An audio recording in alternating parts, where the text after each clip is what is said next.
प्यारे स्टूडेंट्स, तो आप लोगों का स्वागत है। तो आज हम लोग पढ़ने वाले हैं राजनीतिक विज्ञान, मतलब आप लोगों का सिविक्स। तो क्लास 10वीं का सिविक्स का पूरा नोट्स लेके आए हैं और ये नोट्स आपको मिल भी जाएगा। तो हम लोग पहले पढ़ाएंगे पूरे चैप्टर को, ठीक है। तो देख लेते। देखो, सत्ता की साझेदारी चैप्टर का नाम है, चैप्टर नंबर 1 है, ठीक है। और ये क्लास 10th है और हम लोग इस चैप्टर को पूरा डिटेल्ड वाइज पढ़ने वाले हैं। ओके, पूरे अच्छे से आप लोगों को मैं समझाऊंगा। इसमें हम लोगों को क्या ज़रूरी है, बेल्जियम और हम लोग श्रीलंका के बारे में पढ़ेंगे, ठीक है। तो उनकी जातीय संरचना कैसी थी, इसके बाद मतलब एक्सेट्रा एक्सेट्रा बहुत सारी चीज़ें जब चैप्टर का अध्ययन करेंगे ना, तब आपको मज़ा आ जाएगा, ठीक। और मैं आपको ऐसे तरीके से पढ़ाऊँगा जैसे आप लोगों को कुछ अलग ही मतलब लगे कि सामाजिक विज्ञान तो ये तो कुछ भी नहीं है, ठीक। तो चलो हम लोग पढ़ना शुरू करते पहले। तो देख लो, सत्ता की साझेदारी। देखो, सत्ता की साझेदारी की तो परिभाषा लिखनी पड़ेगी अगर आ गया होगा, ठीक है। तो देख लो, तो सत्ता के साथ मतलब देखो, जब किसी शासन व्यवस्था में हर मतलब सामाजिक समूह, जो सामाजिक समूह होता है और समुदाय की भागीदारी होती है, हर समुदाय हर समूह की भागीदारी होती है, सरकार में होती है, तो इसे सत्ता की साझेदारी कहते हैं। अगर देखो मतलब, अब देखो तुम मान लो, ठीक है, इधर हिंदू है, ठीक है, भारत में हिंदू की संख्या मान लो कि बहुत ज़्यादा होगी। तो देखो, अगर यही से वोट देंगे तो एक तरफा बोलेंगे ना इसको। अगर ये एक ही वोट दिया जाएगा एक ही धर्म से, या मान लो कि कोई भाषा जैसे इंग्लिश बोल लेते हैं, जो इंग्लिश बोलता है वही वोट देगा बस, तो ये सही रहेगा? ये सही नहीं रहेगा। मतलब इसमें यही बोला जा रहा है ना, जब किसी मतलब जब किसी शासन व्यवस्था में हर सामाजिक समूह और समुदाय की भागीदारी हो, सरकारी मतलब सरकार में होती है, तो इसे सत्ता की साझेदारी कहते हैं, ठीक है। याद रहेगा। चलो आगे बढ़ते हैं, आगे देख लेते हैं। अब है लोकतंत्र का मूल मंत्र है, ये जो क्या बोलते हैं, लोकतंत्र के आत्मा भी कहा जाता है, ठीक है। इस सत्ता की साझेदारी को हम लोग लोकतंत्र का आत्मा भी कहते हैं और मूल मंत्र भी कहते हैं, ठीक है, सत्ता की साझेदारी को, ठीक। अब देखो, किसी भी लोकतांत्रिक सरकार में हर नागरिक का हिस्सा होता है। मतलब कोई भी लोकतांत्रिक सरकार हो, ठीक है, कोई भी लोकतांत्रिक देश में कोई भी लोकतांत्रिक सरकार होगा, उसमें नागरिक का जो हिस्सेदारी होगा, वो जो आम जनता होती है उनका तो हिस्सेदारी होगा, जो वोट देते हैं, जो मतलब कोई चीज़ गलत हो रही हो तो उसका विरोध करना वो हम लोगों का हक होता है। तो मतलब जो क्या बोलते हैं, लोकतांत्रिक देश होता है उसमें मतलब जनता को ज़्यादा छूट दी जाती है, ठीक है। आगे देखो, कुछ गलत हो रहा हो उधर विरोध कर सकते हैं। आगे देखो क्या है कि ये हिस्सा मतलब हिस्सा भागीदारी के द्वारा संभव होता हो पाता है, ठीक है। मतलब ये जो क्या बोलते हैं, हम लोग किसी को वोट द्वारा लेते हैं, तो वोट देंगे तब ना एक जन आएगा जो क्या बोलते हैं हमारी पूरी सत्ता को संभालेगा, ठीक है। सत्ता मतलब हम लोग कोई केंद्र सरकार हो गया या राज्य सरकार हो गया, हम लोग चुनते हैं ना, सब वोट देने जाते हैं और वोट दे के चुनते हैं कि हम लोगों का सरकार ये होना चाहिए, अपना अपना सब राय देते हैं, बाद में जिसका भी वोट ज़्यादा होता है वो जीतेगा। तो देखो, वैसे ही क्या बोलते हैं सब मतलब सबकी भागीदारी जरूरी होती है, ठीक है। आगे देखो क्या लिखा हुआ है कि इस प्रकार की शासन व्यवस्था में नागरिकों को इस बात का अधिकार होता है कि शासन के तरीकों के बारे में उनमें सलाह ली जाए। देखो, जो क्या बोलते हैं इसमें सिर्फ इतना ही बताया जाए तो नागरिकों की बातों का अधिकार होता है, नागरिक अपनी बात रख सकते हैं और शासन किस तरह के चलाना चाहिए उसके सलाह भी वो लोग देते हैं, ठीक। तो आपको पता चल गया होगा कि जो सत्ता की साझेदारी क्या क्या है, ठीक। अब हम लोग पढ़ेंगे कि सत्ता की साझेदारी क्यों जरूरी है। मतलब भारत जैसे शहर में तो बहुत ज़रूरी है। जब आप लोग 3rd चैप्टर पढ़ोगे हिस्ट्री का, ठीक है, हिस्ट्री का 3rd चैप्टर पढ़ोगे तब आपको समझ आ जाएगा। भारत में पहले से राजनीति में ही सब आते थे, जो भी बाहर के अंग्रेज थे या यूरोपीय थे, वो लोग मतलब राजनीति में घुस के भारत को लूटते थे, ठीक है। अब जब हम लोग पढ़ेंगे तब उसमें डिस्कशन करेंगे, अभी इसमें रहते हैं। देखो देखो, सत्ता की साझेदारी क्यों ज़रूरी है। अब हम लोग को बोला जाएगा एग्जाम में सत्ता की साझेदारी क्यों जरूरी है, तो लिखे। तो एक हो जाएगा व्यक्ति परक तर्क, तो इसका क्या हो जाएगा, ये हानि या लाभ परिणामों में मतलब आधारित होता है ये, ठीक है। तो देखो इसमें क्या पहला पॉइंट क्या कह रहा है कि विभिन्न मतलब सामाजिक समूहों के बीच बंटवारा का मतलब अंदेशा कम होता है, ठीक है। विभिन्न सामाजिक समूहों के बीच में बंटवारा, जैसे हो गया इधर इधर एक जन मतलब एक भाषा, इधर एक भाषा, इधर एक भाषा, टकराव नहीं होगा। ठीक है, अगर हम लोगों का क्या बोलते हैं, टकराव नहीं हो सकता कि लोकतांत्रिक देश है, सबको समान अधिकार दिया जाएगा। और मतलब आप लोगों को सबको पता होगा, ठीक है, आई होप सबको पता होना चाहिए कि मतलब हिंदी तो हम लोग की राष्ट्रभाषा है। ठीक है, हिंदी तो राष्ट्रभाषा है, तो मतलब राज्य भाषा है। ठीक है, राष्ट्रभाषा है, तो इसमें क्या होगा कि आप लोगों को ना तो सब चीज़ का क्या बोलते हैं जो भी दस्तावेज होंगे वो सब हिंदी में रहेंगे। ठीक है, आपको पता चल गया, तो सो हम लोग आगे बढ़ेंगे। ठीक, तो देख लो इतना तो आपको पता चल गया। अब देखो राजनीतिक व्यवस्था में मतलब स्थायित्व के मतलब स्थायित्व के लिए अच्छा है। और आगे देखो नैतिक तर्क क्या है, तो नैतिक तर्क क्या है, तब देखो नैतिकता या अंतर्भूत अंतर्भूत महत्व का आधारित होता है, महत्व पर आधारित होता है। तो सत्ता की साझेदारी लोकतंत्र की आत्मा है, जैसे मैंने आपको कहा। ठीक है, सत्ता की साझेदारी लोकतंत्र की आत्मा है। इसके बाद देखो लोगों की भागीदारी आवश्यक है।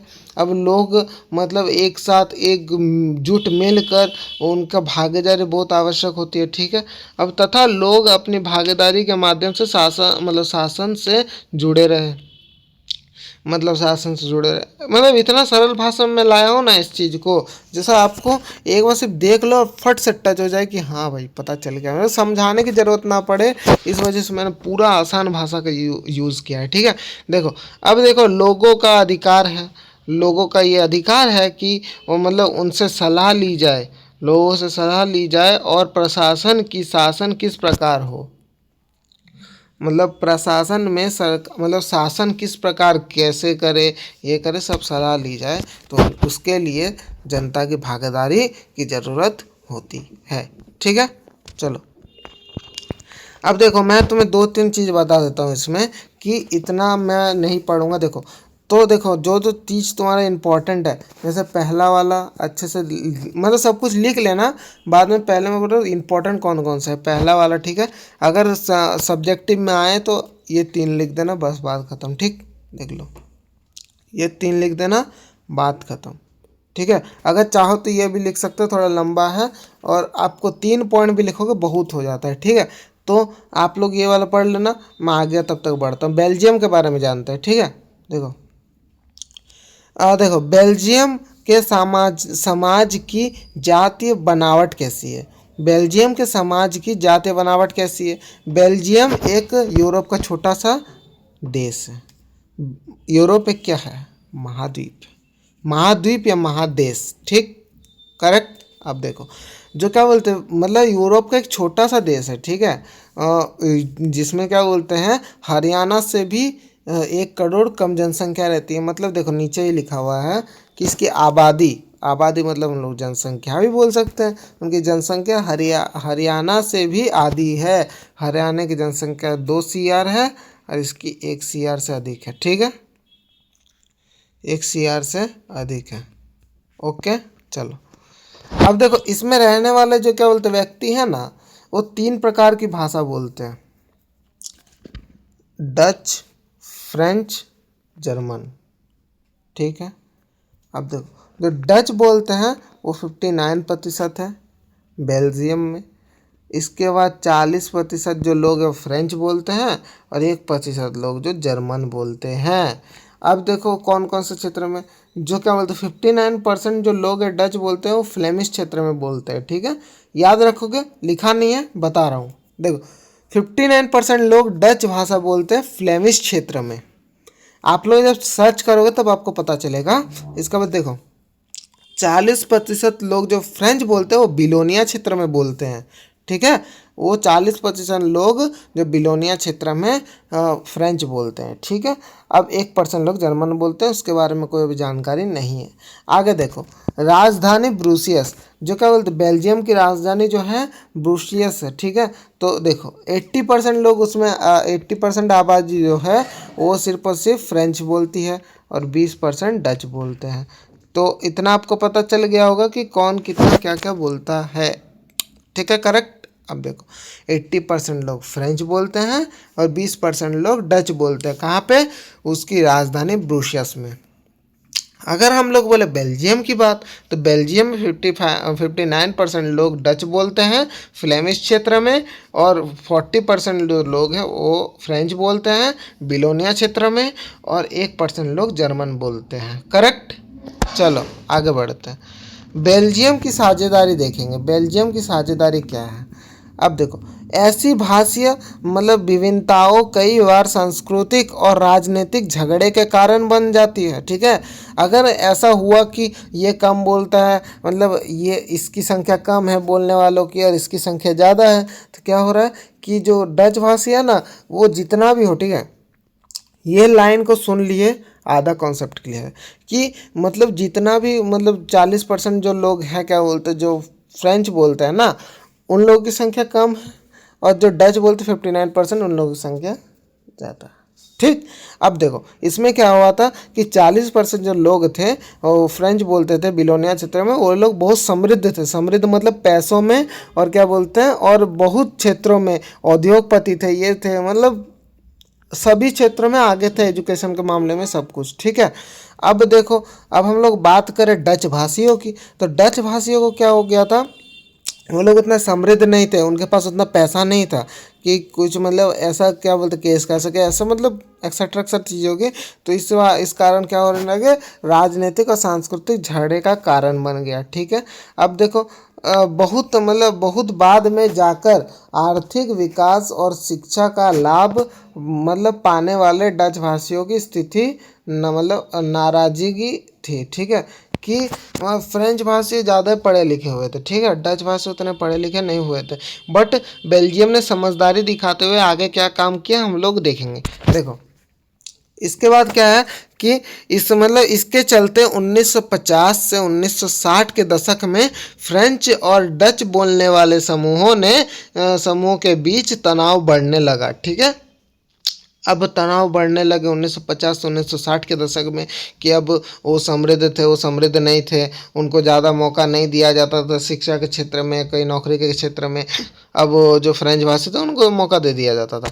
इसके बाद क्या हुआ कि डच भाषी लोग देश के बहुत में थे, बहुमत में थे, और परंतु राजधानी ब्रुसेल्स में अल्पमत थे। अल्पमत या अल्पसंख्यक हो जाता है, जिस जाति की जो संख्या है, आबादी है, वो कम होती है, उसको हम लोग अल्पमत या अल्पसंख्यक कहते हैं। ठीक है, याद रहेगा। चलो आगे बढ़ते हैं। देखो आगे क्या है कि परंतु बेल्जियम के लोगों ने एक नवीन प्रकार की शासन पद्धति अपनाकर सांस्कृतिक विभिन्नताओं एवं क्षेत्रीय अंतरों से होने वाली आपसी मतभेदों को दूर कर लिया। ठीक है, उसने समझदारी दिखाते हुए क्या किया, नवीन प्रकार का शासन पद्धति लाया, जिसमें सांस्कृतिक विवादों एवं क्षेत्रीय अंतरों को होने वाले मतभाव को दूर कर दिया। अब देखो क्या था कि देखो, अब इधर था कि 1970 से 1993 ये सब जो साल है ना, उसके बीच के साल जो है याद रखना पड़ेगा, अगर क्वेश्चन में आया तो आपको बोलना पड़ेगा। देखो 1970 से 1993 के बीच बेल्जियम ने अपने संविधान में 4 नए संशोधन किए, सिर्फ इसीलिए कि किए ताकि देश में किसी को भी, ठीक है, बेगानेपन का एहसास ना हो, एवं भी जुड़कर रह सके। ठीक है, सभी मिलजुल कर रह सके। अब देखो इसमें सिर्फ इतना ही बताया गया कि 4 प्रकार की और सरकारें लाई गई। ठीक है, हमने संविधान में नया संशोधन किया, जो 4 प्रकार की सरकारें ला गई, जो क्या बोलते हैं, कोई सबके लिए एक सपना था। ठीक है, एक सपने के हिसाब में था, उन्होंने ये सच किया था। देखो क्या है कि बेल्जियम में टकराव को रोकने के लिए उठाए गए कदम, तो उठाए कदम क्या थे, तो वो था आप लोगों का कि केंद्र सरकार में डच और फ्रेंच भाषी मंत्रियों का समान संख्या में रखना। ठीक है, अब देखो जो केंद्र सरकार थी ना उसमें एक फ्रेंच भाषी मतलब मान लो कि कोई एक फ्रेंच भाषी मतलब है क्या बोलते हैं मंत्री है, तो दूसरा एक डच भाषी मंत्री होगा ही। ठीक है, तो कम दो गो होंगे, एक फ्रेंच एक डच मंत्री रहेंगे समान संख्या में। अब क्या हुआ कि केंद्र सरकार की अनेक शक्तियां देश के दो इलाकों में मतलब दो इलाकों की क्षेत्रीय सरकार को दे दी गई। क्षेत्र सरकार को हम लोग राज्य सरकार भी कहेंगे। अब देखो क्या है कि केंद्र सरकार के अनेक शक्तियां, जो केंद्र सरकार की मतलब कुछ शक्तियां थी वो दो इलाकों के जो क्या बोलते हैं क्षेत्रीय सरकार थी। दो इलाकों मतलब एक फ्लेमिश और एक विलोनिया क्षेत्र की क्षेत्रीय सरकारों को दे दी गई। अब देखो क्योंकि उधर ही झगड़ा वगड़ा का माहौल हो रहा था तो क्या हो गया कि उनको दे दिया, जाओ ले लो। इसके बाद ब्रूसियस में, ठीक है, ब्रूसियस में अलग सरकार है। जो राजधानी है ना, राजधानी में कुछ एक अलग सरकार बना दी गई थी, एक कल्पना जैसा था अगर मान लो। ठीक है, मतलब इधर बहुत जटिल था उनका जो जातीय संरचना, तो जटिल था ही, उसके साथ साथ उन्होंने ऐसी सरकारें बना दी थी कि कोई भी इसको कॉपी नहीं कर सकता था। ठीक है, देखो ब्रूसियस में अलग सरकार है, इसमें दोनों समुदायों को समान प्रतिनिधित्व दिया गया। ठीक है, जो ब्रूसियस की जो मतलब सरकार होगी उसको दोनों समुदायों को फ्रेंच डच को समान प्रतिनिधित्व दिया गया। अब देखो क्या था कि सामुदायिक सरकार का निर्माण, अब उन्होंने चौथी सरकार भी बनाई। बोलोगे सर इतने सरकार का क्या करते थे, अब उनको ही पूछो जाके। देखो मतलब उन्होंने मतलब जो टकराव हो रहा था, भेदभाव किया जा रहा था शिक्षा के मामले नौकरी के मामले में, उसको रोकने के लिए चार सरकार लाई थी। ठीक है, अब सामुदायिक सरकार का निर्माण करना। अब सामुदायिक सरकार क्या था, सामुदायिक सरकार जो ग्राम पंचायत होता है या कोई भी क्या बोलता है, हम लोग नहीं बोलते हैं, जो मतलब मुखिया होता है, ये सब जो होते हैं इसको डिस्ट्रिक्ट में, जैसे धनबाद में अलग होगा, जमशेदपुर में अलग होगा, देवघर में अलग होगा, तो ऐसे नहीं सरकार होती है, वैसे कोई सामुदायिक सरकार कहते हैं। ठीक है, अब देखो क्या है मतलब इनका चुनाव संबंधित भाषा मतलब भाषा लोगों द्वारा होता था। मतलब जो क्या बोलते हैं संबंधित भाषा, तो दो भाषाएं जो दो या तीन भाषाएं तो थी उन लोगों के द्वारा होता था। इस सरकार के पास सांस्कृतिक शैक्षिक और भाषीय मतलब भाषा संबंधी शक्तियाँ थी। अब यही सरकार उस इलाकों में क्षेत्रीय सरकार मतलब क्षेत्रीय सरकार बोल रहा हूँ, जो भी क्या बोलते सामुदायिक सरकार थी वो संस्कृति शैक्षिक मतलब शिक्षा और भाषा संबंधित जो भी शक्तियाँ थी उनके पास थी, वो लोग डिसीजन लेते थे। जैसे हम लोग लास्ट में भारत के बारे में पढ़ेंगे कि भारत में कैसा कैसा है क्या क्या नहीं, ये चैप्टर में नहीं दिया हुआ है, मैंने एक्स्ट्रा में ले आया हूँ। ठीक है, देखो आगे देखो, भारत वाला एक्स्ट्रा में लिया। श्रीलंका के बारे में बात करें तो श्रीलंका में थोड़ा जातीय बनावट जो थी वो क्या बोलते कैसी थी, और उनकी जो बुड़वकी थी वो कैसी थी, सब कुछ करेंगे भैया। ठीक है, चलो श्रीलंका के मतलब समाज की जातीय बनावट कैसी थी देख लो। श्रीलंका एक द्वीप देश है, सबको पता है ना जी। देखो आगे कि भारत के दक्षिण तट से कुछ किलोमीटर दूर स्थित था, मतलब तमिलनाडु से कुछ किलोमीटर दूर स्थित था। ठीक है, तो जो तमिलनाडु के जो क्या बोलते हैं हम लोग के जो भारत के तमिल लोग थे, वो बहुत लोग अभी भी हो सकता है कि श्रीलंका में रह रहे हो। आगे पढ़ेंगे तो देख लेना, मज़ा आएगा। देखो इसकी आबादी कई दो मतलब कोई 2 करोड़ के लगभग है, अर्थात हरियाणा के बराबर है। ठीक है, इसमें हरियाणा के बराबर मतलब है। ठीक है, अब देखते हैं कि बेल्जियम की भांति यहाँ भी कोई मतलब कई जातीय समूह के लोग रहते थे।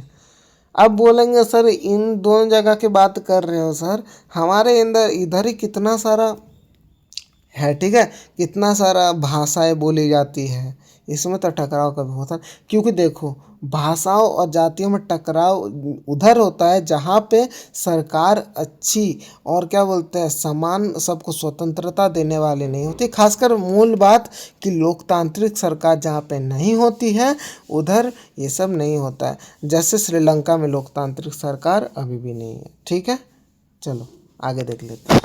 देश की आबादी का कोई 75% भाग सिंगलियों का था और सिंगली प्रमुख भाषा थी। ठीक है, बाद में ना सिंगली को एकमात्र राष्ट्रभाषा राजभाषा घोषित कर दिया गया था। ठीक है, इसके बाद देखो 74% जो भाग था सिंगलियों का था, सिंगली लोग थे और वो बौद्ध धर्म को अपनाए हुए थे।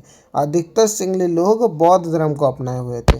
इसके बाद क्या था कि 18% लोग तमिल थे, 18% लोग तमिल थे और 7% लोग इंग्लिश बोलते थे अर्थात ईसाई थे। ठीक है, इंग्लिश बोलते थे। इंग्लिश लिखा नहीं हुआ, मैं दे दे रहा हूँ आपको। ठीक है, आगे देखो कि बाकी छोटे छोटे जाति समूह ईसाई और मुसलमानों का है। ठीक, पता चल गया। अब देखो जो ईसाई लोग थे वो अधिकतर इंग्लिश बोलते थे, मैंने इसलिए इंग्लिश कर दिया उधर। ठीक है, आगे चलो। श्रीलंका में टकराव क्या क्या कारण था? उधर गृह युद्ध भी छिड़ गया था भैया, पता है। चलो आगे पढ़ते तब बताएंगे। इसके बाद देखो कि क्या बोलते हैं देश युद्ध पूर्वी भागों में पूर्वी भागों में तमिल लोग अधिक हैं, जबकि देश के बाकी हिस्सों में सिंगली लोग बहु संख्या में हैं। जो सिंगली लोग हैं ना वो तमिल लोगों की संख्या कम है और सिंगली लोगों की संख्या बहुत अधिक है। तो क्या हो गया था जो क्या बोलते, जबकि बाकी हिस्सों में जो क्या बोलते तमिलों का जो पूर्वी हिस्सा था, ठीक है, पूर्वी हिस्सा था वो तमिलों का था और बाद बाकी जो पश्चिमी हिस्सा था वो सब क्या बोलते बाद बाकी जो भी हिस्से थे वो सिंगली लोग रहते थे और बहुत संख्या में रहते थे। ठीक है, बहुत संख्या में रहते थे। तो इतना आपको समझ आ गया, आई होप। तो हम लोग आगे बढ़ते हैं। श्रीलंका में लोग चाहते तो बेल्जियम की भांति अपनी जातीय मसलों का कई उचित हल निकाल सकते थे। ठीक है, अगर श्रीलंका के लोग चाहते थे तो, ठीक है, अगर श्रीलंका के जो लोग थे वो चाहते थे तो क्या बोलते हैं वही जो बेल्जियम ने किया कि कुछ और कुछ ऐसा संशोधन कर देते जिससे क्या बोलते हैं ये जो टकराव है वो रुक जाए। बट उन्होंने परंतु नहीं किया। ठीक है, उन्होंने बहुसंख्यकवाद को बढ़ावा दिया। ठीक है, बढ़ावा दिया। देखो आगे क्या है, वहाँ के बहुसंख्यक समुदाय अर्थात सिंगलियों ने अपना बहुसंख्यकवाद को दूसरे पर थोपना का प्रयत्न किया, जिससे वहाँ गृह युद्ध शुरू हो गया और आज तक थामने का नाम नहीं ले रहा है, रुकने का नाम नहीं ले रहा है। वो सिंगली लोग क्या चाहते थे पता है, हम लोग सिंगली है तो वो तमिल क्यों रहेंगे, उनको भी क्या बोलते सिंगली बनना पड़ेगा। तो ऐसी बात नहीं थी, उन लोगों ने इतना ही बोला था कि जो सिंगली भाषा बोलते थे ना, हम लोग सिंगली बोलते हैं, उनको भी सिंगली बोलना पड़ेगा क्योंकि हमारी संख्या ज़्यादा है, हम लोगों की पावर ज़्यादा है, तो उनको भी बोलना पड़ेगा। और हर चीज़ों में तमिलों को नहीं दिया जाता था मौका, जैसे नौकरी के मामले में, शिक्षा के मामले में, कोई इंटर कॉलेज के मामले में, IIT जो भी चीज़ हो ना, कहीं पे भी उनको मौका नहीं दिया जाता था। अब जो तमिल थे वो परेशान हो गया और उधर क्या हो गया, गृह युद्ध छिड़ गया। आप लोग अभी तक देख रहे हो वीडियो तो बताना कि आप लोगों को पढ़ने में कैसा लग रहा है, बाद कि हम लोग आगे बढ़ते हैं। तो देखो गृह युद्ध छिड़ गया। अब देखो किसी मुल्क में सरकार विरोधी समूहों की हिंसक लड़ाई ऐसे रूप ले लेते हैं कि वे युद्ध जैसा लगे तो उसे गृह युद्ध कहते हैं। देश के अंदर ही जैसे होता नहीं है कि कुछ भाषाओं के बारे में विरोध करने लगे, जैसे कोई भाषा है और कोई दूसरी भाषा है तो वो दोनों एक दूसरे को विरोध करने लगे कि एक की संख्या ज़्यादा है एक की संख्या कम है, तुमको मेरी भाषा ही बोलनी पड़ेगी नहीं तो तुम नहीं रह सकते थे। ऐसे जो झगड़ा होगा उसी को ही हम लोग गृह युद्ध कहेंगे, जैसे श्रीलंका के रूप से देखा जाए तो। ठीक है, देखो आगे श्रीलंका, ठीक है, श्रीलंका में बहुसंख्यकवाद, बहुसंख्यकवाद मतलब सर, तो बहुसंख्यकवाद मतलब हो जाता है जिस समूह की, ठीक है, जिस समूह की संख्या मतलब या आबादी, जनसंख्या आबादी जो भी बोलो, जिस समूह की आबादी ज़्यादा होती है उसको ही हम लोग बहुसंख्यकवाद कहेंगे। ठीक, आगे बढ़ते हैं। अब देखो अब क्या है कि बहुसंख्यकवाद का क्या मतलब है। तो देखो इधर लिखा हुआ है, मैंने ला लिया है। देखो क्या है कि यहाँ मान्यता है कि अगर कोई समुदाय बहुसंख्या है तो वे अपनी मन चाहे ढंग से देश का शासन कर सकता है और इसके लिए अल्पसंख्यक समुदाय की ज़रूरत या मतलब इच्छाओं की अवहेलना कर सकता है। ठीक है, जैसे मैंने आपको छोटा सा हिंट देते हुए बता दिया कि बहुसंख्यकवाद होता है ऐसा कि कोई भी एक समूह हो गया उसकी संख्या ज़्यादा है तो वही देश पे मतलब अपना अधिकार जमा सकता है। ठीक है, देखो 1956 के कानून के द्वारा लिए गए कदम क्या थे। ठीक है, मतलब उठाए गए कदम क्या क्या थे। तो पहला था कि आप लोगों का 1956 में एक कानून पास हुआ कि सिंगली समुदाय को सर्वोच्चता स्थापित करने हेतु, ठीक है, उनको ही मेन धर्म, ठीक है, या मेन भाषा के रूप में लाया गया। अब देखो क्या हुआ, नए संविधान में ये मतलब प्रावधान किया गया कि सरकार बौद्ध मठ मतलब बौद्ध धर्म को संरक्षण और बढ़ावा देगी, मतलब बौद्ध धर्म की सुरक्षा करेगी और उसको ही बढ़ावा देगी, मतलब बोल सकते हो उसको ही ज़्यादा मान्यता देगी। ठीक है, अगर देखो नीचे क्या है कि सिंगलियों को विश्वविद्यालय और सरकारी नौकरियों में मतलब प्राथमिकता दी गई। जो सिंगली लोग थे ना उसको विश्वविद्यालय मतलब हाई स्कूल, इसके सरकारी नौकरियां मतलब आप लोगों को सबको पता है सरकारी नौकरियां गवर्नमेंट जॉब जो होती है उसमें क्या हुआ, उसको प्राथमिकता दी गई, मतलब उनको ही दिया जाता था। और जो क्या बोलते तमिल लोग थे उनको पूछा तक नहीं जाता था या उनको बहुत कम मौका दिया जाता था। ठीक है, अब सिंगली को एकमात्र राजभाषा, ठीक है, एकमात्र राजभाषा मतलब पूरे देश में तुम्हें सिंगली भाषा बोलना पड़ेगा, नहीं तो तुम इधर नहीं रह सकते, तुम चले जाओ। ऐसा होने लगा श्रीलंका में भाई। देखो इसके बाद घोषित कर दिया गया और इसमें तमिलों की अवहेलना हुई। जो तमिल लोग थे वो लोग तो तमिल भाषा बोलेंगे, बट श्रीलंका में ऐसा कानून पास हो गया कि तुमको सिर्फ और सिर्फ राजभाषा के तौर पर सिंगली बोलना पड़ेगा, नहीं तो तुम नहीं रह सकते, तो तुम चले जा सकते हो। ठीक है, कोई बात नहीं, बट तुम्हें यही बोलना पड़ेगा। ठीक है, इसके बाद मैं तुम्हें बता दूं, नीचे भारत के बारे में लिखा हुआ है तो मैं बता दूं 2009 में ये गृह युद्ध बंद हो गया और मतलब श्रीलंका कब आज़ाद हुआ था, अगर बात करें तो 1948 में श्रीलंका आज़ाद हुआ था। ठीक है, भारत के एक साल बाद। ठीक, अब आप लोगों को सब कुछ समझ आ गया है। तो हम लोग भारत के बारे में पढ़ेंगे, तो भारत के बारे में कंप्लीट कर लेते हैं ना। चलो, चैप्टर बहुत छोटा था बट मैंने आपको बहुत एक्सप्लेन करके पढ़ाया। आप देख सकते हो इधर 28 मिनट हो चुके हैं पूरा चैप्टर पढ़ाने में, ज़्यादा समय लगा थोड़ा क्योंकि चैप्टर बहुत छोटा था, मैंने आपको समझा के पढ़ा। देखो भारत में सत्ता की साझेदारी, तो भारत में सत्ता की साझेदारी की बात करें तो भारत में लोकतांत्रिक शासन व्यवस्था है। ठीक है, लोकतांत्रिक मतलब लोगों का शासन। ठीक है, लोकतंत्र लोगों का शासन। ठीक है, तंत्र मतलब शासन। अब देखो यहाँ के नागरिक सीधे मताधिकार के माध्यम से अपना प्रतिनिधि चुनते हैं, मतलब वोट के थ्रू। ठीक है, मतदान के थ्रू क्या करते हैं, अपना प्रतिनिधि चुनते हैं। जैसे अगर हम लोग को पीएम चुनना होगा, हम लोग कैसे चुनेंगे?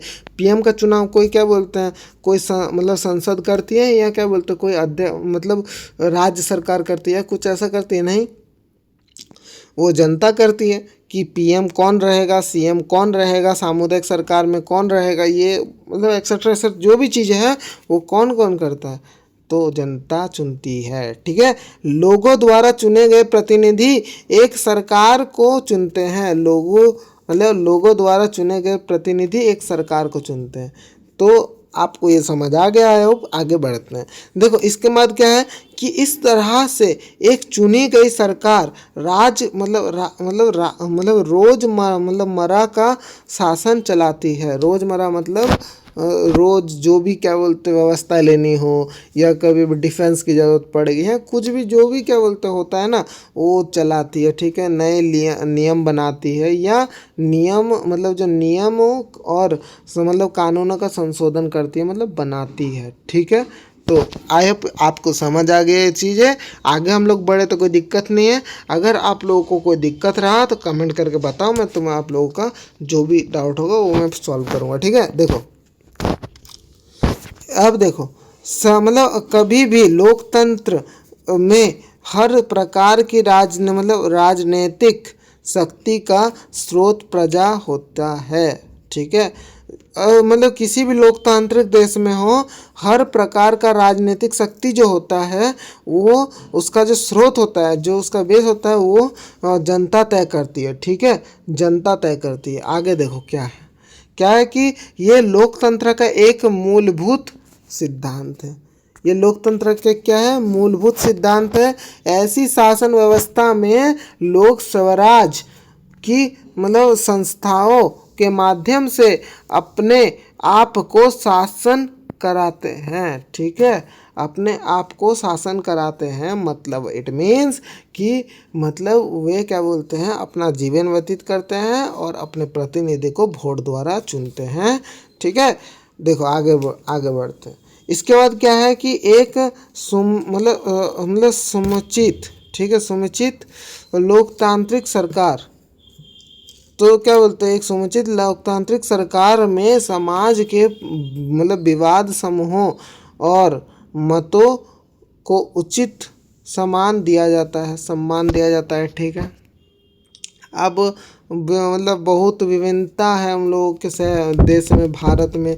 कोई हिंदू है, कोई मुस्लिम है, कोई सिख है, कोई ईसाई है, या कोई भी धर्म का हो, या कोई भी भाषा बोलते हो, बांग्ला, मराठा, मतलब मराठी, इसके बाद एक्सेट्रा हिंदी भी वो जन बोलते हैं, या तो कोई भी लैंग्वेज बोलते हैं ना, तो अंग्रेजी जैसे हो गया, ये सब जो बोलते हैं उनको सेम तरीके से देखा जाता है। अब देखो अब क्या है, जन नीतियों के निर्माण में हर नागरिक की आवाज़ चुनी जाती है। ठीक है, इसलिए लोकतंत्र में ये जरूरी होता है कि राजनीतिक सत्ता का बंटवारा अधिक से अधिक नागरिक के बीच हो। ठीक है, अधिक से अधिक नागरिकों के बीच हो। आगे बढ़ते हैं। सत्ता की साझेदारी के विभिन्न रूप हैं। ठीक है, सत्ता की साझेदारी के विभिन्न रूप हैं। ठीक, सत्ता का उर्वर्धन वितरण जो था वो देख लेते क्या है कि सरकारों को विभिन्न स्तरों में मध्य सत्ता का वितरण किया गया। देखो अब क्या क्या किया गया पता है, सत्ता मतलब जो हम लोग सरकार है ना, उसको विभिन्न स्तरों में बांट दिया गया है। तो पहले तो केंद्र सरकार, अगर बोलेंगे सर केंद्र सरकार कौन है, राज्य सरकार कौन है, स्थानीय सरकार कौन है। एक बात बताएं, केंद्र सरकार जो बेल्जियम में केंद्र सरकार बनाई गई थी, केंद्रीय सरकार, जो क्षेत्रीय सरकार बनाई गई थी वो राज्य सरकार है, जो सामुदायिक सरकार बनाई गई तो स्थानीय सरकार है। क्लियर। अब देखो क्या है कि जो क्या बोलते हैं, जो केंद्रीय सरकार है ना, वो जो केंद्रीय सरकार है, तो केंद्रीय सरकार पीएम हो गया। ठीक है, केंद्र सरकार में पीएम हो गया, पीएम। इसके बाद आप लोगों का राष्ट्रपति आ जाता है, तो राष्ट्रपति लिख लेना। इसके बाद आप लोगों का राज्य में सीएम आ जाता है, या आपके स्थानीय में ग्राम पंचायत आ जाता है, ग्राम पंचायत आ जाता है, ग्राम पंचायत आ जाता है। तो ये सब जो है ना, वो आप लोगों के मैंने एक एग्जाम्पल दे दिया। राष्ट्रपति हो गया, ये सब मतलब जो केंद्र सरकार में क्या होता है पता है, केंद्र सरकार कौन सा चलाते, सीबीएसई, जो सेंट्रल जो क्या बोलते जो भी फुल फॉर्म है, वो जो सीबीएसई चलाती है वो केंद्र सरकार चलाती है, केंद्र सरकार के थ्रू ये होता है। और नीचे में जो राज्य सरकार है वो राज्यों की सरकार चलाती है। क्या चलाती है? राज्यों की सरकार। राज्यों की सरकार, या आप इसको गवर्नमेंट भी बोल सकते हैं। मतलब आप लोग गवर्नमेंट की जो भी स्कूल होता है, गवर्नमेंट स्कूल जहाँ पे आप लोगों को हिंदी में पढ़ाया जाता है, जो भी क्या बोलते हैं सरकारी स्कूल होते हैं वही, ठीक है। और स्थानीय न्यायालय जो भी है आप लोगों का, ठीक। आगे बढ़ते हैं। इसके बाद आपको इतना तो पता चल गया कि ये सब चीज़ें, अगर आप बोलेंगे ना सर, जो शिक्षा के बारे में कोई भी चीज़ का डिसीजन लेना हो कौन लेता है सर?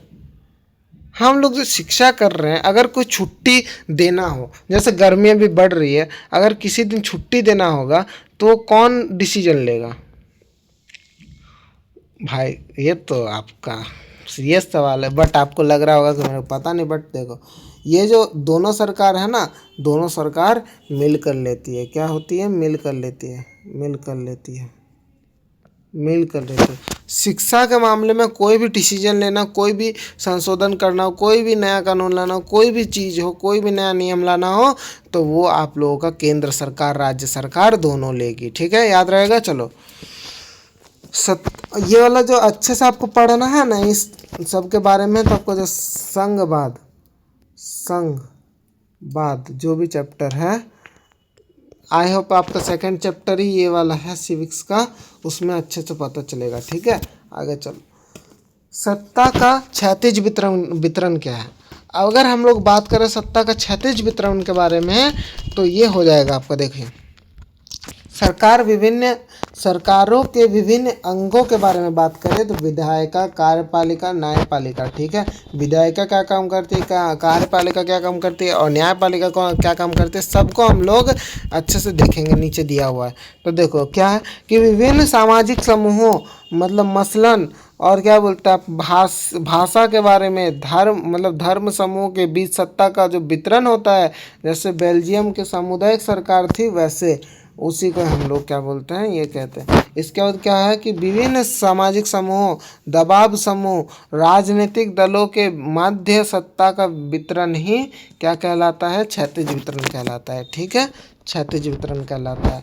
अगर हम लोगों को बात करें कि मतलब सरकार के विभिन्न स्तर कितने हैं, तो क्या बोलेंगे? केंद्र सरकार, राज्य सरकार और स्थानीय सरकार। हम लोग बोले कि संघीय सरकार किसे कहा जाता है? राज्य सरकार और केंद्र सरकार को संघीय सरकार कहा जाता है। अगर हम लोग बात करें कि सरकार के विभिन्न अंगों के बारे में, तो सरकार के 3 विभिन्न अंग हैं, विधायिका, कार्यपालिका और न्यायपालिका। विधायिका का काम होता है आप लोग का कानून को बनाना, और कार्यपालिका का भी वही काम होता है जो कानून के बारे में जांच करना कि ये सही रहेगा कि नहीं। और जो न्यायपालिका लास्ट में होती है, वो सब में जो कानून आता है, नया कानून आता है, सबको मतलब बोलती है, ठीक है। देखो नीचे दिया हुआ है, अच्छे से देखो। विधायिका का काम क्या है कि कानून का निर्माण करना, और इधर क्या है, लोकसभा राज्यसभा जो है, लोकसभा राज्यसभा जो है, वो राष्ट्रपति जो है वो रहते हैं, इसमें जो काम करते हैं। इसके बाद जो आ जाएगा कार्यपालिका, ठीक है। उसमें कानून का क्रिया व्यापन, जो क्या बोलते हैं, कानून को जांचना, वो कौन काम करता है? कार्यपालिका, ठीक है। कानून का निर्माण करना, कानून की जांच करना, और क्या बोलते हैं, प्रधानमंत्री और मंत्रिपरिषद तथा नौकरशाह, ठीक है। आगे देखो क्या है कि न्यायपालिका कानून की व्याख्या करना, कानून को बताना। अब मान लो कि क्या बोलते हैं, कानून पारित हुआ, कौन मतलब सबको पता कैसे चलेगा? ये न्यायपालिका बताएगी। कानून की व्याख्या करना, तो इसके बाद सर्वोच्च न्यायालय, मुख्य न्यायालय तथा अन्य जिलों में स्तर न्यायालय होता है, ठीक है। तो अन्य जिलों में स्तर न्यायालय होता है, जिससे कानून का व्याख्या करते हैं, एक दूसरे तक कानून को, मतलब कानून आ गया तो उसको फैला देते हैं, ठीक है। आगे देखो, तो आगे क्या है कि उर्ध्वर वितरण क्या है, तो उर्ध्वर वितरण में आप लोग का आ जाता है केंद्र सरकार जो देश के लिए होती है, राज्य सरकार जो राज्य के लिए होती है, इसको प्रांतीय सरकार भी कहते हैं। जैसे स्थानीय सरकार, तो स्थानीय सरकार हम लोगों की हो जाती, स्थानीय सरकार भी कहेंगे तो ग्राम पंचायत, ब्लॉक समिति और जिला परिषद जो भी होते हैं। तो अगर ग्राम पंचायत होगा, ग्राम पंचायत, इसके बाद ब्लॉक समिति, इसके बाद जिला परिषद। ठीक है, आगे बढ़ते हैं। अगर हम लोग ऊर्ध्वाधर वितरण के बारे में बात करें, कुछ चीज़ें जाने, तो सत्ता का ऊर्ध्वाधर वितरण और क्षैतिज वितरण में अंतर क्या है, तो हम लोग देख लेते हैं। इसका एक क्वेश्चन बन सकता है जी, एक क्वेश्चन बनेगा कि हम लोग का सत्ता के ऊर्ध्वाधर वितरण और क्षैतिज वितरण में अंतर क्या है। अगर ऊर्ध्वाधर वितरण की बात करें तो क्या होगा, इसके अंतर्गत सरकार के विभिन्न स्तर, जैसे राज्य सरकार मतलब केंद्र सरकार और स्थानीय सरकार होती है, में सत्ता का बंटवारा होता है। अगर हम लोग नेक्स्ट चीज़ जाने, तो नेक्स्ट चीज़ ये है, इसमें उच्चतर तथा निम्नतर स्तरों की सरकारें होती हैं और इनमें निम्नतर अंग उच्चतर अंग के अधीन काम करते हैं। ठीक है, तो आगे बढ़ जाते हैं। आप सबको पता चल गया, इतना देर से जो मैंने आपको बोला आपको पता चल गया होगा। इतना समझाने की एक क्वेश्चन टाइप है तो मैं आपको बता दे रहा हूँ बस। ठीक है, इसके बाद क्या है, क्षैतिज वितरण। तो इसके अंतर्गत सरकार के विभिन्न अंगों, जैसे क्या, विधायिका, कार्यपालिका और न्यायपालिका के बीच सत्ता का बंटवारा होता है। इनमें सरकार के विभिन्न मतलब एक ऐसे स्तर पर मतलब रहकर अपनी शक्तियों का उपयोग करते हैं। इसमें प्रत्येक अंग एक दूसरे के ऊपर नियंत्रण रख सकते हैं। हाँ, एक चीज़ है कि ये जो तीन जो चीज़ आप लोगों को दिख रहा है, ये एक दूसरे के ऊपर, विधायिका कार्यपालिका के ऊपर, कार्यपालिका विधायिका के ऊपर, इसका मतलब जो कार्यपालिका और न्यायपालिका के ऊपर नज़र रख सकती है। ठीक है, मतलब कैसे काम चल रहा है वो सब देख सकती है। बट अगर हम लोग बात करें केंद्र सरकार में, तो केंद्र सरकार में हम लोग देखते हैं राज्य सरकार ना क्या बोलते, केंद्र सरकार के कामों के ऊपर ध्यान देगी, ना स्थानीय सरकार, मतलब सब अपने अपने कार्य के ऊपर ध्यान देंगे। केंद्र सरकार पूरे देश के लिए काम करती है, राज्य सरकार राज्य के बारे में और क्या राज्य के बारे में जो भी डिसीजन लेना हो, और स्थानीय सरकार जो होती है वो स्थानीय सरकार के बारे में। ठीक है, स्थानीय से ग्राम पंचायत, इसके बाद परिषद जो क्या बोलते हैं, जो भी चीज़ होती है वो सब लेते हैं। ठीक है, तो आई होप आपको सब कुछ समझ आ गया होगा। तो थैंक यू आप लोगों का पूरा वीडियो देखने के लिए, और हम लोग नेक्स्ट चैप्टर जल्दी लाएंगे, उसमें आप लोगों को और अच्छे से सब चीज़ों को डिस्कस करेंगे। तो एक दिल भेज दीजिए आप लोग क्या बोलते हैं कमेंट में। तो थैंक यू फॉर वॉचिंग, मिलते हैं किसी और वीडियो में। Thank you.